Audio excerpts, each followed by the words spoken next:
The new Toyota Woodland.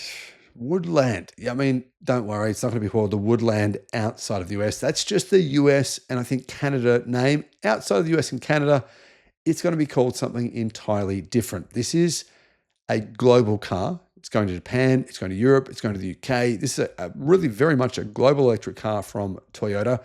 Is it actually worth buying if you're in Australia or America or Europe? Well, I'm going to chuck in what my opinion is at the very end of the video. If you don't want to know my opinion, then just don't watch the last 30 seconds. Toyota have just brought out an electric SUV, which is a lot like a Subaru Outback, but this thing is what looks like a Subaru BZ4, but it's quite a bit different. It's a lot longer.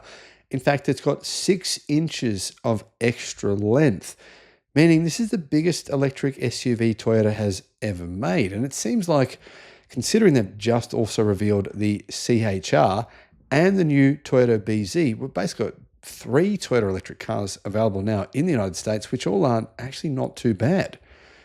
I mean, I can't believe I'm saying this, but it's actually true. Hello, my friends. Welcome to the channel. Great to have you with us. I'm Sam Evans. You're watching The Electric Viking. So the Toyota CHR. Guys, I have a separate video about the CHR, details for the United States, what it looks like, and it's actually pretty good. However, this video is about Toyota's 2026 BZ Woodland. Woodland, well, the Woodland, yeah, I mean, it doesn't have much wood on it, fortunately, unlike those old 80s and 90s American wagons. But it does have 375 horsepower and 260 miles of range. 260 miles of range, though, is, I think, probably for a lot of people going to be a deal breaker. One thing it does have, though, is a Tesla NACS port. So you can use Tesla superchargers all around the United States. I should point out, though, that this is essentially Toyota's, their version of the Subaru Trailseeker. So the Subaru Trailseeker is basically the same car, but it's been rebadged. Looking at the sizing, it's 190.2 inches long, and metric, that's 4,830 millimeters. Width, 73.2 inches, 1,860 millimeters. It's not very wide. It's a little bit narrower than I think you'd expect for a car this big. Height, 63.8 inches, which is 1,620 millimeters, and the wheelbase is 112.2 inches, which is 2,850 millimeters. It's got a pretty long wheelbase, meaning it should have a fair bit of size. And it actually does have a decent boot space. It's got 30 cubic feet of boot space, which is 600 liters. Power, 375 horsepower. That is 280 kilowatt. Range is the one area I think this is not so great. 260 miles, right? However, there is an option for 348 miles and 560 kilometers. And I'll get to that in just a minute. Towing capacity is not great, but okay, 3,500 pounds, which is 1,588 kilograms. So that means that this vehicle is around 6 inches longer than the Toyota BZ4X, or what Toyota are now calling it, just the Toyota BZ. And it's 25 millimeters taller as well. It's also got roof rails, 18-inch wheels that can be wrapped in all-terrain tires. Of course, that's going to reduce your range. But anyhow, it's also got decent ground clearance, 8.3 inches, which is 211 millimeters. Now, looking at the interior, I find it a pretty drab place to be. It looks pretty plasticky, pretty grey. But, I mean, it's kind of Toyota-ish. It's a Toyota-looking interior, and a lot of people like that. The steering wheel, in my opinion, is staggeringly ugly. I think it's just honestly, I don't like looking at it, and that sounds weird, but I don't know why. But you know what? Other than that, I think the dashboard, not bad. The seats look pretty good. The shifter looks decent. I mean, the outside, I think the outside's better looking than the inside, for me anyway. What do you guys think? Now, I got the cargo space wrong because apparently there's 2 different sources. One says 600 liters, but actually there's 850 liters of rear cargo space. So I've double checked that. That appears to be correct. Meaning, yeah, that's a lot of boot space. That's one of the biggest boot spaces of any electric car that I've seen. It's also got a 14-inch infotainment system, which is not too bad, pretty normal, pretty common. Dual wireless smartphone charger, heated front seats, 6-speaker audio system, a bit down on the speaker count compared to a lot of its rivals. However, you can get a premium package, which will add a 9-speaker JBL premium audio system, a panoramic glass roof, ventilated front seats, and a radiant heater.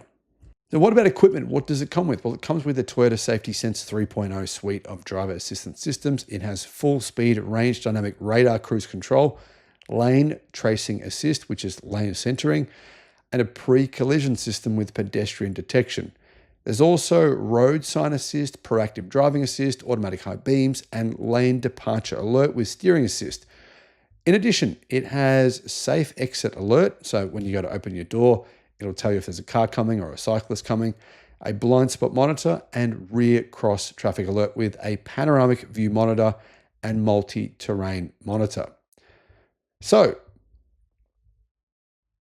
range and power. Well, this vehicle it's still using a pretty old school Toyota platform, the eTNGA platform, which is also doubles up for hybrid cars as well. So it's not an EV specific platform, but it does have 2 motors for all-wheel drive, 375 horsepower, 280 kilowatt, and apparently it's got an X mode system and a grip control function.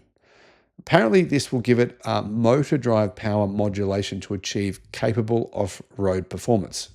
Not exactly sure how good it's going to be, but we'll see. Okay, battery size. Both of those electric motors are powered by a 74.7, so let's just say a 75 kilowatt hour lithium ion battery. I believe it's an NMC battery pack, and it's going to give you 260 miles of range, which is 418 kilometers. The battery can be charged from 10 to 80% in 30 minutes with a DC fast charger. And like I said, it does have the ability to plug straight into Tesla fast chargers. It's also got a preconditioning function. You can precondition the battery, plug and charge capability. And Toyota said that they have not planned yet on releasing pricing until closer to the launch. Now, pricing estimates though, it's probably going to be around $50,000 US. That's the most likely number. The BZ Woodland will be sold worldwide. So this is not just an American car. This is coming to Japan. It's coming to Europe in spring of 2026. It's going to be called the BZ4X Touring though in those countries. So yeah, this is a global car. Not sure about Australia. I'm going to guess probably not, but you never know. So guys, the UK, you guys should be getting it. Canada, it's definitely coming to Canada apparently. Should you consider buying one of these? Well, I think it's not too bad. The only reservation I have is that battery pack. I think it's just not going to give it enough range, really. For an off-roading type vehicle, a family car, I just think this kind of range isn't quite enough. Now, that compares to the range of the new Toyota BZ, which is, well, a hell of a lot more at 348 miles. So that's, nearly a 90-mile range difference between the smaller BZ and the bigger Woodland. And that's really down to the fact that, well, it's bigger and heavier, but also it rides a bit higher. So that means that it's much less efficient. I think if the battery pack was a little bigger, say 20 kilowatt hours bigger, say a 95 kilowatt hour battery, then you'd be looking at similar range. You might be looking at 350 miles of range, and that would be probably perfect for a lot of families. Fine for going off-road, being off-road for quite a while. That kind of range would be good. In my opinion, I think the range just isn't quite enough to make this a compelling option. But for some people, it might work out. Guys, let me know what your thoughts are in the comments. Would you consider buying one of these? Let us know.